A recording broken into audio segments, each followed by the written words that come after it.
Hi, everyone. So, welcome. Um, I'm Ruchika, and I am talking today about after the awakening, after the spiritual practice, how to navigate it because it's a challenging path. And let me just get started, and we'll see how it unfolds.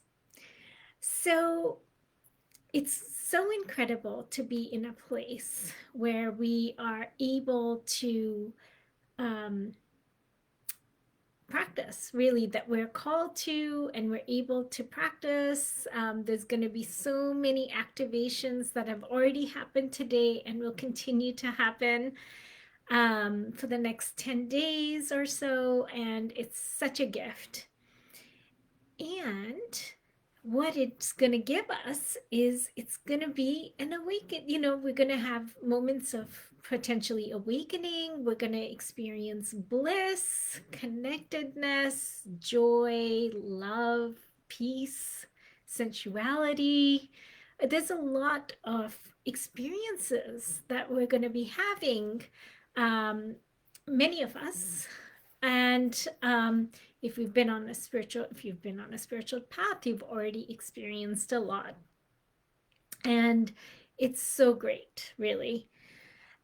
One of the things that I didn't realize when I first started my spiritual journey over 20 years ago was, then what happens? What happens after I have the experience and I practice to get more experiences that really feel really nourishing, good, even necessary for me? They were really necessary for me to have them. But let me back up a little bit. I want to talk a little bit about what awakening is. Okay? So, awakening is something that ultimately happens in the mind, the heart, and the body. It happens on all the levels. It's not just in the mind, it's not the mind and heart, but not the body. Or just the body and not the mind and heart. So it is something that happens on all the levels. And it really represents realization, integration, and actualization, because our growth, we want to live it. We want to live it in our daily lives. Okay, now that I've defined it. So, going through this experience where you may be having a lot of activations, a lot of openings, as I mentioned, different states of being like generosity, love, warmth. Um, it's so beautiful to have that. What happens after that is something that I didn't realize when I started my spiritual journey. Um, or some part of me didn't, even if I knew it, I didn't know it. I didn't live it. Um, and that is whenever we open up to a state of being, what opens up pretty soon, if not at the same time, what opens up when we have an expansion into a state of being, we also get a contraction. And what is that contraction? Many times we say, oh, I lost it, I was in bliss but I lost it, or I was feeling my heart so open but I lost it, and I'm just going to practice so I can get back to it. What happened? What created that contraction? Our issues, our wounds, our traumas arise. So why we blocked those states in the first place was because we got hurt, we were wounded, we weren't mirrored. All of this happened. We were attacked a lot. We've had a lot of experiences. And as as we had different experiences, we started to shut down those states of being. And so when we open them up, what happens is that we then experience the wounds, the issues, the traumas that are stored. They're all stored in our bodies. They're stored in our bones, in our muscles, in our organs, in our DNA, cellularly. It's all stored in our bodies. So this is, I'm going to slow down a bit because I feel like I'm going to slow this down because I think I'm going really fast. This is one of the biggest pitfalls that I have seen for myself for a while, and also others as I work with others on the spiritual path and on the awakening path, is that we forget or we don't realize the pendulum swings as we experience more openings. The pendulum swings bigger. So let me explain this as well a little bit. Okay. So when we first start on the path, oftentimes we experience like a beautiful state.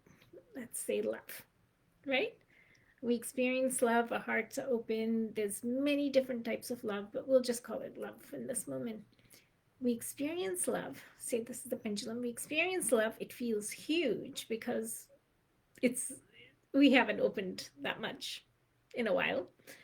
And then what happens is the pendulum swings back this way, and we emotionally process in the beginning. Oftentimes we can emotionally process, emotionally release our hurts or our grief or something that was blocking the love. So pendulum opens to love, and then it comes back just as much as it opened, it comes back.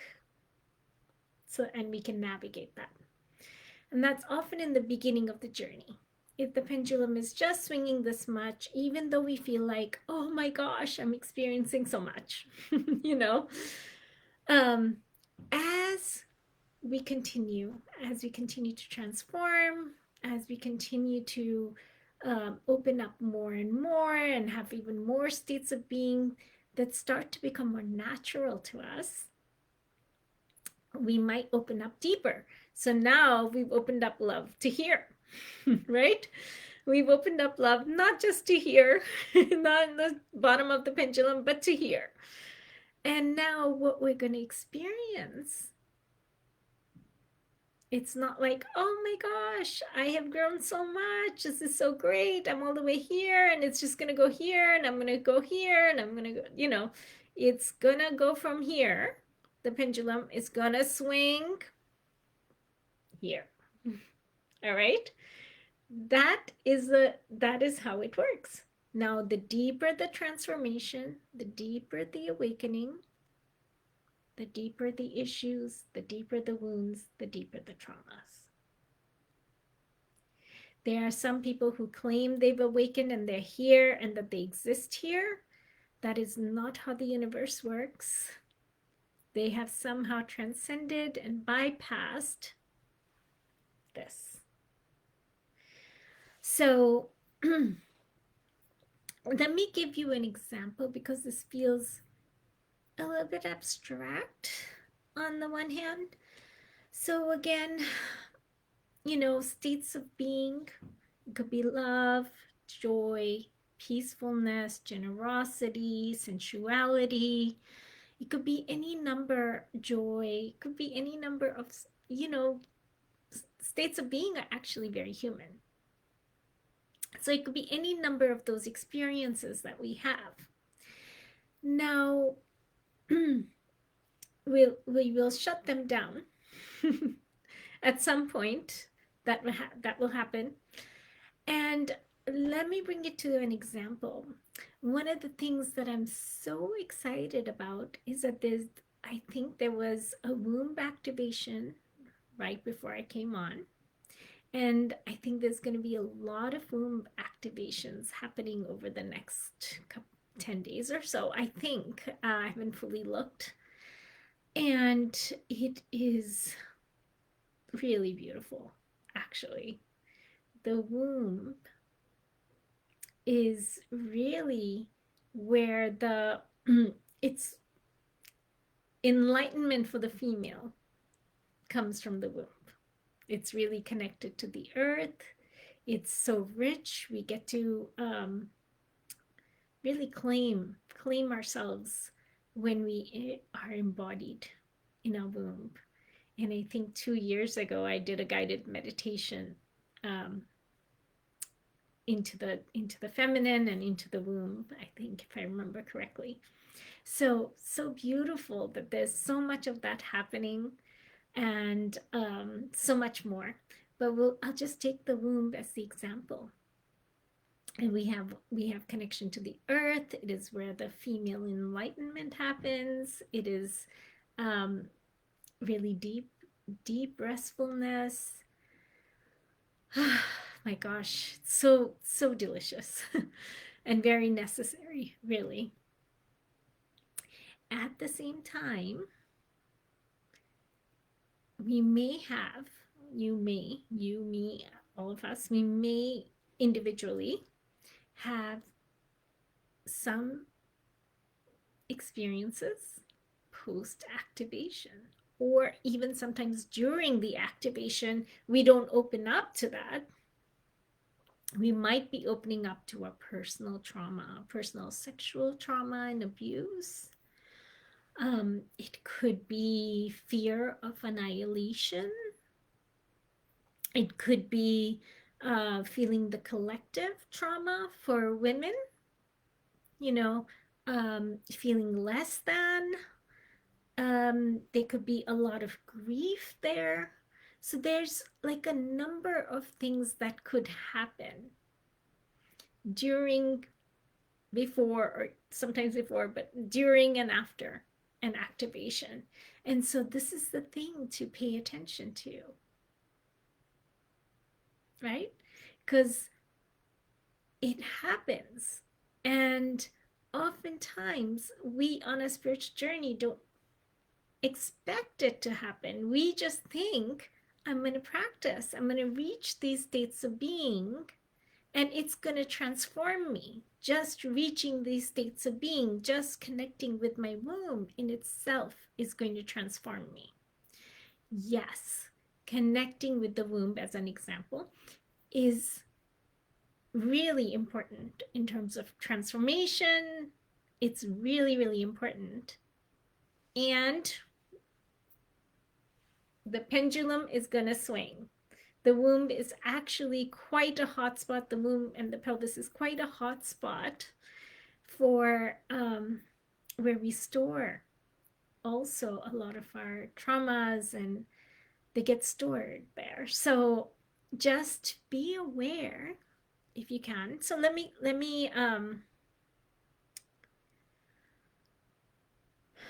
get to some of the things, is to be aware of it, right? Because why we don't pay attention, why we fall into the pitfalls on a spiritual growth journey, is that we don't expect the pendulum is going to go from here to here. Or we think, as we did earlier on a spiritual journey, where we could emotionally process, release it, was enough. That is just maybe just in the beginning, very beginning. It's not really, it doesn't serve us long term. We also tend to not work on our issues, our wounds, our traumas, because we may not approve of what's arising. We may not like it. We may not approve of it. We carry a lot of shame, a lot of woundedness. We don't want to see it a lot of times. And so we repress it deep into our bodies. Another thing that can happen is that we can feel overwhelmed. We don't know what to do with what's coming up. We really don't know what to do. It feels like it's unsolvable, unresolvable, whatever is coming up. And we don't we don't want to face it, right? Another thing is that we may not have the sensitivity to see it. We may not uh, have cultivated enough grounding and awareness to be able to see what's arising for us. We kind of like, it goes into our unconscious and we don't catch it a lot of times. um and we may, some of the ways that this might show up is that we feel disconnected, we feel dissociated. um we we may be having, for example, somebody who has a really big response to an activation, they might have nightmares or memories coming up um, about their abuse in a really strong way. But many of us experience this very subtly.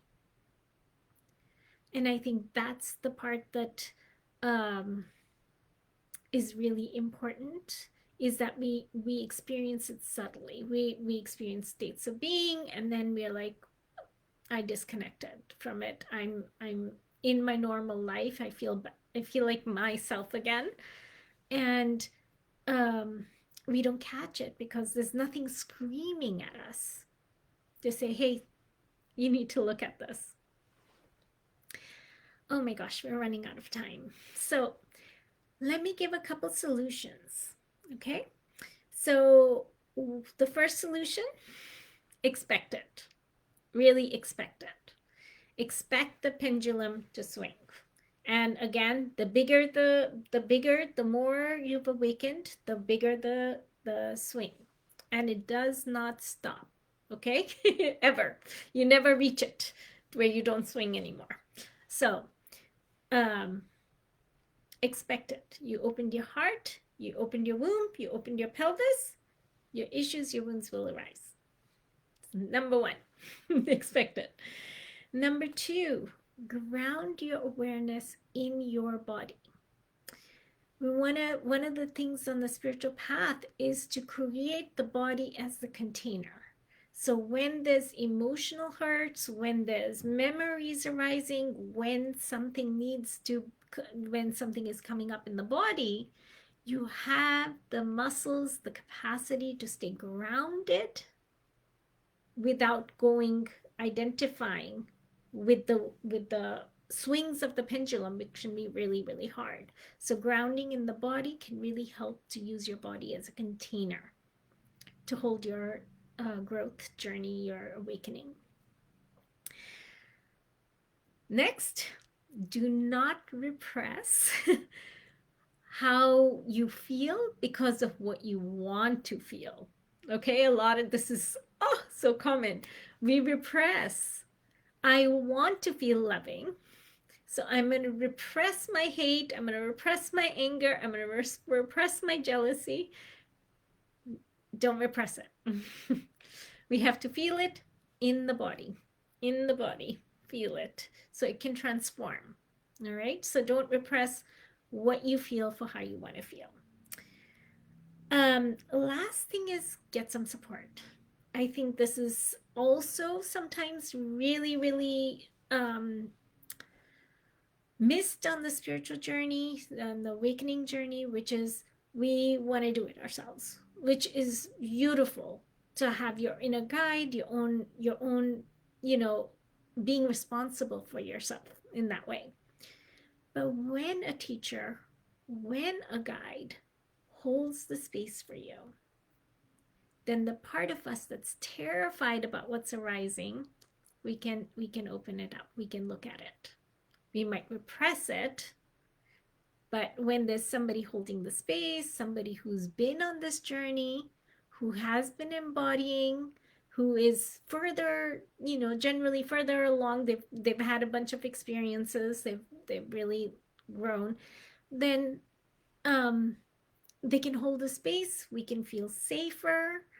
Their presence can help our sensitivity, their presence can affect us in a way that we can be more attuned to what's happening than if we were to sit by ourselves. They say a group meditation has more power than just one person. The whole group brings the energy down. So, same thing in working with a teacher or guide is that. I hope this presentation was helpful. And this is really my passion. I love working with people to help them integrate and live their spiritual growth and awakening. So if you have any questions, feel free to comment. I'll respond. If you want to work with me, feel free to reach out. Many blessings on your journey. Thanks for being here.